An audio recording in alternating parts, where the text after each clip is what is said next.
Hi hello नमस्कार. माझ्या ब्लॉगमध्ये तुमचं सगळ्यांचं स्वागत करते बरं का. चॅनलला नवीन असाल तर सबस्क्राईब नक्की करा.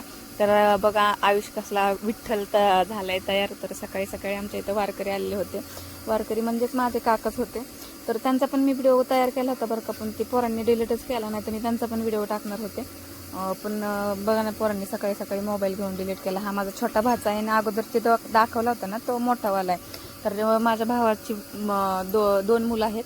तर त्यांची खूप हौस असते की आज तुम्हाला तुझ्या व्हिडिओमध्ये यायचं. तर मग त्या दोघांना पण घेतलं आणि मी, माझी भाऊजाई आणि आई तिघीजणी आम्ही चाललो होतो रोडने चालत, आणि तुमचे दाजी आणि माझा भाऊ तर असे गाडीवर येणार होते पाठीमागून. तर मग ते आले गाडीवरती. मग बघा गर्दी, इतकी तुफान गर्दी होती ना, असं बघून असं डोळे भिंगायला लागले होते माझे पहिल्यांदा तर. आणि मग मी, आयुष, हे माझी छोटी भाऊजाई आहे. तर ही बघा तुकाराम महाराजांची पालखीचा रथ आहे. तर आमच्यापासून बराच लांब होता. तर आम्हाला 3 वेळा तो उभा राहिला होता. तीन वेळा पण असं जवळ जाऊन पाया पडायचं होतं रथाच्या. तर मी एवढ्या गर्दीत नाही शिरले, कारण माझ्यासोबत आयुष होता. आयुषने हाताला धरलेलं होतं आणि गर्दीत खूप घाबरला होता तो, त्याच्यामुळे मी काय गर्दीत शिरलीच नाही. पण आई आणि माझी भाऊजाई आणि माझा मोठा मुलगा एवढा गर्दीत जाऊन रथाच्या हात लावून, ही बघा किती जवळ उभा राहिले ना. तर गर्दी बघा किती आहे. एखादा खाली एक मुलगी पडली तर तिला इतकं चेंगरलं ना, माणसांनी तुडवलं अक्षरशः तिला. तर मी त्याच्यामुळं आयुषला काय एवढ्या गर्दीत गेले नाही घेऊन. बघा माझा मोठा मुलगा, माझी आई आणि इकडच्या साईडला एक भाऊजाई म्हणजे माझी छोटी भाऊजाई. तर खूप जवळ जाऊन त्यांनी दर्शन घेतलं. मला नाही भेटलं बरं का, माझ्याकडे आयुष असल्यामुळं. आणि नंतर मग तुमचे दाजी आले.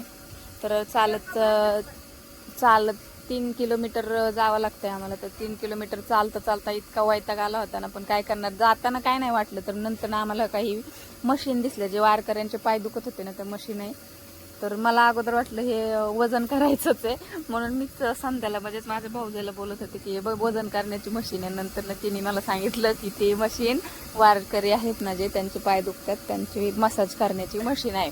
मग तिथून परत पुढं चालत गेलो. 1-1.5 किलोमीटरला मशीन दिसली आम्हाला. तिथून 3 किलोमीटर चालत जायचं होतं. मग चौकात आलो आम्ही. तर चौकात बघा इथून ब्रिजवरती कसली गर्दी दिसते, आणि 4 पदरी रोड आहे. खाली ब्रिजच्या खाली पण तितकीच माणसं होती आणि वरती पण तितकीच होती. तर पाण्याची बॉटल वाटप करत होते. म्हणलं चालून कंटाळा आलाय, तर पाण्याची बॉटल घेतली. फुकटच होती बरं का, सगळ्या वारकऱ्यांना देतात त्यातूनच घेतली आम्ही पण. नंतर बसवलं मग पोरांना.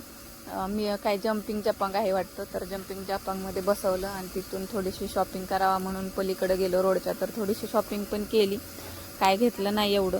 नंतर घरी जायच्या टायमिंगला मग थोडंसं भूक लागल्यासारखं झालं, तर आईस्क्रीम खायला नेले. मग माझा छोटा भाचा आहे, तर सगळ्यांनी आईस्क्रीम खाल्ली. आणि उरलेले वारकरी बघा लास्टला कसे चाललेले. तर आजच्या पुरतं एवढंच. भेटूया उद्याच्या व्हिडिओमध्ये.